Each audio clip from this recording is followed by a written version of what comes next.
meals in your kitchen is kind of like a dance and a rhythm that once you're in it, it really is easy to keep up with the demands of the kitchen and preparing 3 meals a day, but sometimes it can be hard to get started. So today I'm going to be talking about some easy weekday meal ideas and how to find that rhythm and keep multiple plates spinning at one time. Flowers. Look, I'm planting them.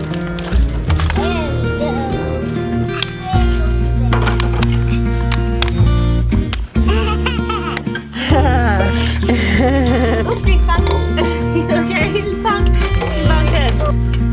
Oh, I know.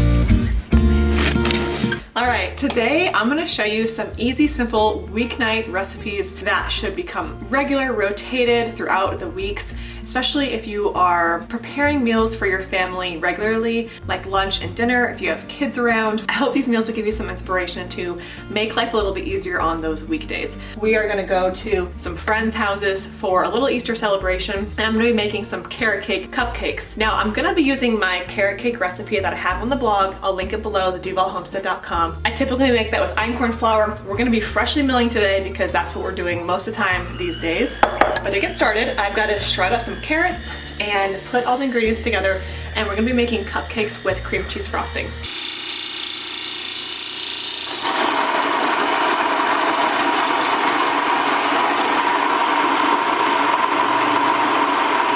I find that the freshly milled flour, when you do a cup of grain, it yields about 1.25 cups of flour. So I modified the recipe from the blog to accommodate for that. So I did 1 cup of einkorn flour and then 1.5 cups of grain, which should yield me about 2 cups of freshly milled flour. I know it's a lot of math, but that's what I did.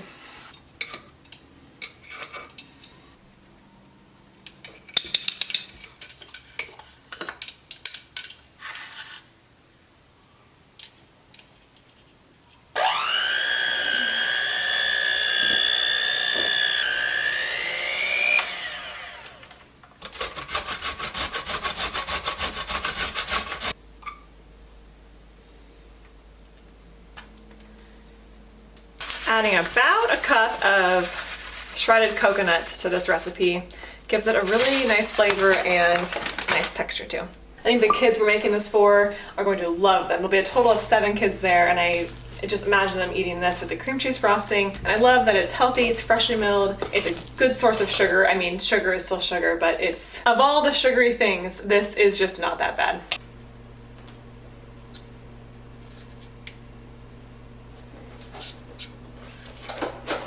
I have a lot of needs. I just poured myself some pregnancy tea that has been brewing all day. It's called Nora tea. It's nettle, oat straw, red raspberry leaf, and alfalfa. I've taken this with all of my pregnancies every day. It just brews all day, steeps all day, and then I enjoy it in the late afternoon. So I'm gonna do that while the cupcakes are baking. Cheese here? Cream cheese, I like. I taste tested. I would say, Mom, can you put this on the frosting? Your mom and dad was tired today.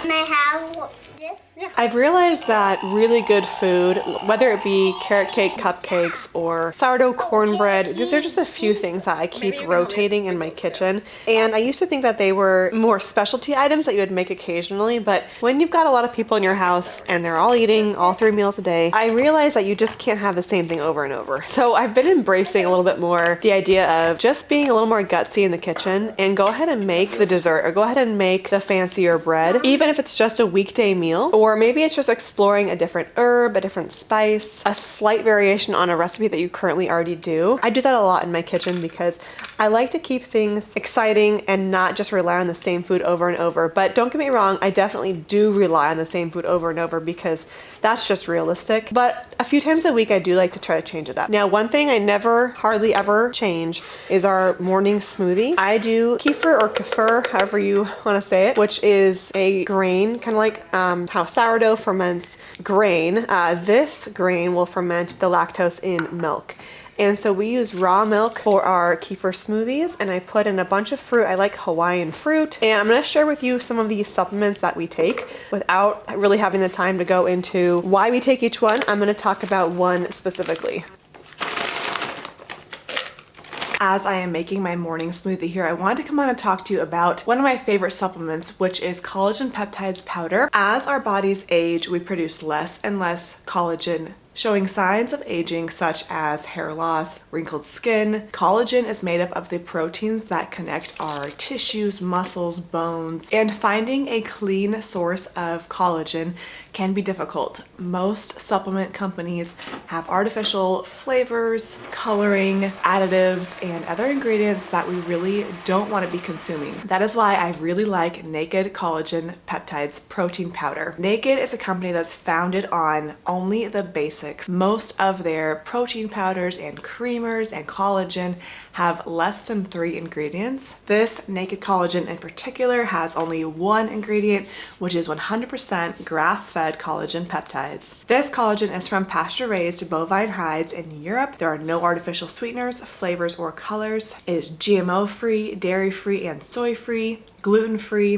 growth hormone-free, and paleo and keto-friendly. There are 9 grams of protein per serving, so I also really like to know that I'm starting my day off with some protein, especially when I am pregnant, and I like to keep track of my protein to make sure that I have enough. My husband notices that his hair is thicker and his nails are stronger, and I particularly notice that my skin glows when I take this product. This Naked Collagen Peptide Powder is also one of the most affordable on the market for its high quality 100% grass-fed collagen, and they even offer a 20% discount when you subscribe to the auto ship, which comes out to about 56 cents per serving. If you are interested in adding collagen to your daily smoothie like we do, make sure you check out Naked, as all of their products are very, very clean and free of all of the bad stuff. Check out Naked Nutrition collagen products at my link below.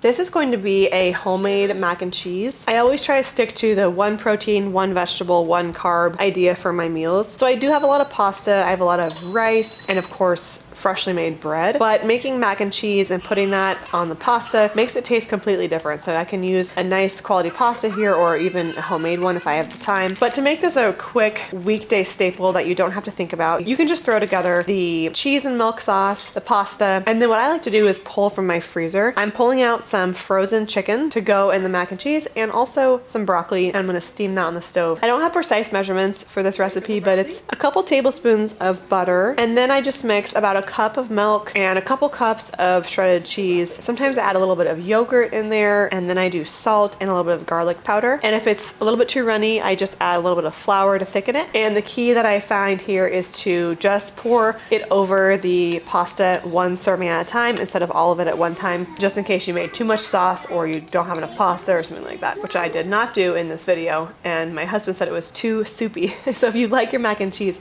really, really thick, just pour it over each person's bowl at a time. Put the yeah.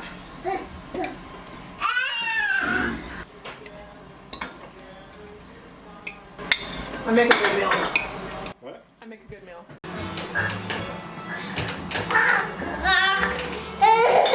Forever. No, forever. I'm in.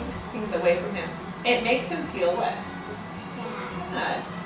You know, they say the days are long, but the years are short. And here at our homestead, I definitely find that to be true, but I really do enjoy each day. I enjoy sitting at the table with my kids. We do a little bit of homeschool for our pre-K girl here. And we have a nice flow of things at the homestead, and I wanted to talk about that for a second. If you're someone who cooks every single day, things become a lot easier when you get into a flow and a rhythm in your kitchen. For example, we use a lot of bone broth, and that's kind of always simmering on the stove, and we use the bones from a roasted chicken to make the bone broth. And you're seeing me here prepare a sourdough cornbread, which is another one of our weekly staples now. Keeping a sourdough starter helps you make endless bread recipes, and you can also just throw it in other recipes like pancakes or waffles. Whenever I see that my bread loaves are starting to get low, which by the way, my bread loaves last about a whole week, about a whole 7 days, and I keep them in an airtight plastic like Ziploc bag, which I know that plastic isn't ideal and I would not like to use Ziploc, but I've tried fried other things, and nothing works like that. It's really important that you just keep the air out to preserve it for a whole week. And then I will use that bread to make French toast. I'll use it to make breadsticks or croutons. So the bread is also always on rotation. We always have bread products available. Now, if I'm low on bread, I guess I shouldn't say always. Ideally, we have bread products always available, but the truth is sometimes I get a day or two behind on the bread making, and then I have to come up with another version of a carb before my next loaf can be ready. And that's what cornbread is really great for. In fact, I like cornbread for more reasons than that. I like it because it's incredibly filling and it's super yummy. It does not taste like a sourdough loaf of bread at all. It's got the corn in it, it's got milk and butter and a bunch of eggs. It's a really yummy side dish to any weekday recipe, whether it's just a roasted chicken or a steak that you grilled on the barbecue or a pot roast or soup. I just had this actually today with a soup for lunch. So cornbread is a great staple to have on hand because it can go with anything. It can also just be eaten by itself. So if you just have hungry eaters around who need a snack, they can just grab some cornbread. And when you make it with freshly milled flour, which I do now, it's even healthier for you.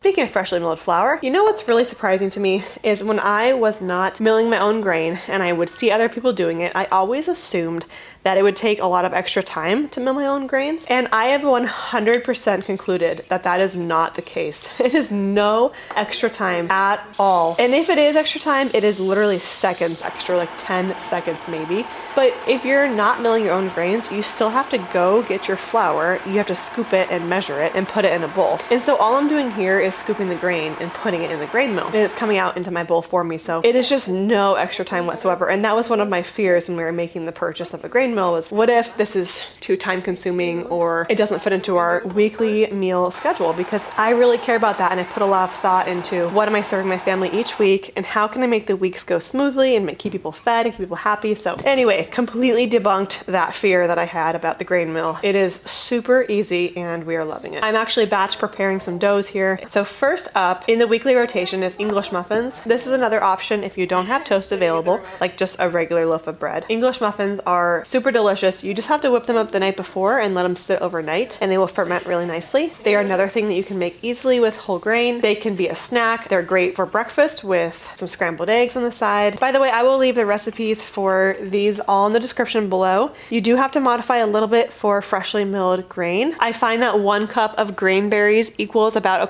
a cup and a quarter of actual flour.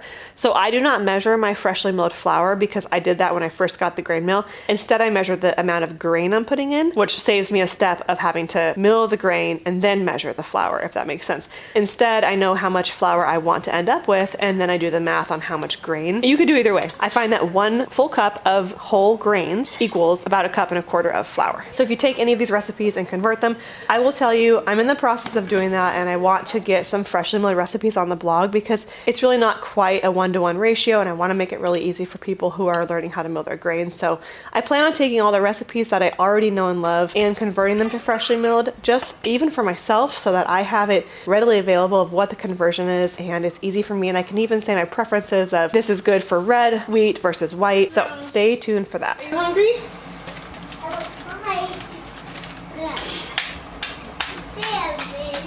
The next dough that I prepped was pizza dough. What I love about sourdough is you can start things when you're free. They can sit in the fridge and then you can just bake them when you're ready. So it's a form of meal prep that most people probably don't think of. The meal prep I usually do are things like cutting vegetables in advance, preparing doughs in advance, preparing large breads like cornbread so that I'm ready to go when I need a side dish or a snack. I think this was my first 100% freshly milled pizza dough and it was really great. Now, this is new for me because I'm actually using a 17-inch cast iron here. So I changed my recipe from being 2 pizza doughs to 1 pizza dough. I tried to use the same amounts and it actually worked out really, really well, but I do plan on updating that one too.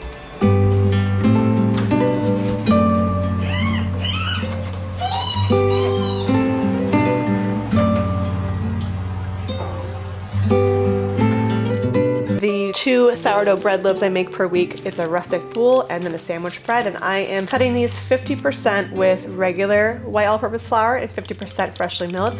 We do still have quite a bit of regular flour in our house, so I'm not gonna let that go to waste, and I'm certainly not against it. So I'm gonna go ahead and do 50-50 on those ones.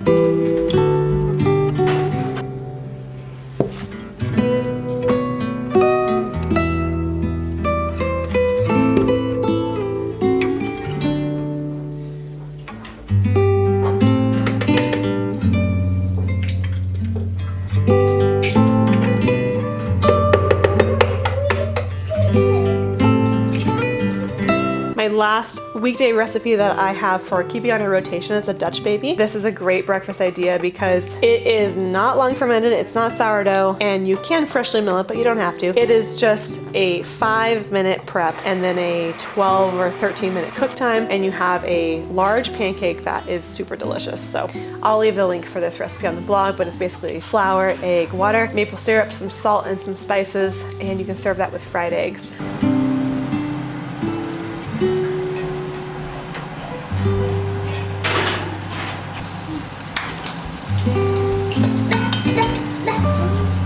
Yes, eggs.